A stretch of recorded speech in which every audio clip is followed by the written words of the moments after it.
Simple and டேஸ்டியான instant மாங்காய் ஊறுகாய் வந்து எப்படி பண்ணுறதுன்னு பார்க்கலாம். இதுக்கு வந்து கடுகு வந்து நல்லா பொரியிற அளவுக்கு ரோஸ்ட் பண்ணி எடுத்துக்கணும் மீடியம் ஃப்ளேம்லேயே வச்சு.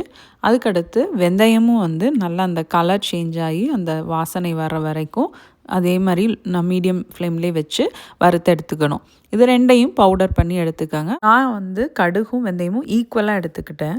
காரத்துக்கும் கலருக்கும் காஷ்மீரி ரெட் சில்லி பவுடர், பெருங்காயத்தூள் டைஜஷனுக்காக, இது எல்லாமே வந்து நம்ம ரெடி பண்ணி வச்சுட்டு நல்லெண்ணெய் ஊற்றி அதை கொஞ்சம் நல்லா ஒரு மீடியமாக சூடானதுக்கப்புறம், ரொம்ப வந்து ஹாட்டாகிடக்கூடாது, மீடியமாக சூடாகும்போது நம்ம வந்து இந்த பொடி எல்லாத்தையும் போட்டு லைட்டாக அந்த ஃப்ளேவர் வரணும்.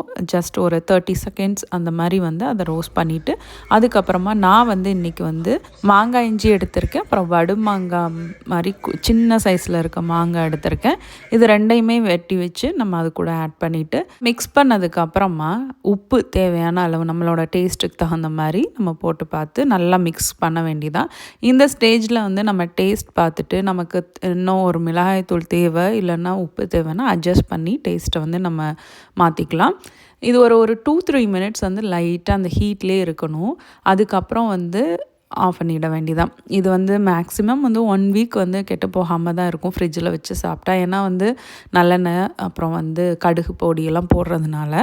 இது இன்ஸ்டன்ட் பிக்கிள், நம்ம மாங்காயை வந்து உப்பில் ஊற வைக்காமல் டக்குன்னு செய்கிறதுனால சீக்கிரமே கெட்டு போகிறதுக்கான வாய்ப்பும் இருக்குது. அதனால் வந்து நம்ம இப்போ இன்றைக்கி சாப்பிட்ணும், லஞ்சுக்கு சாப்பிட்றோன்னா காலையிலேயே கொஞ்சம் ப்ரிப்பேர் பண்ணி வச்சிடலாம்.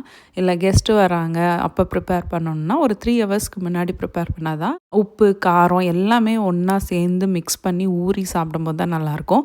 உடனே சாப்பிட்டா அந்த கசப்பு டேஸ்ட் வரும். ட்ரை பண்ணி பாருங்கள்.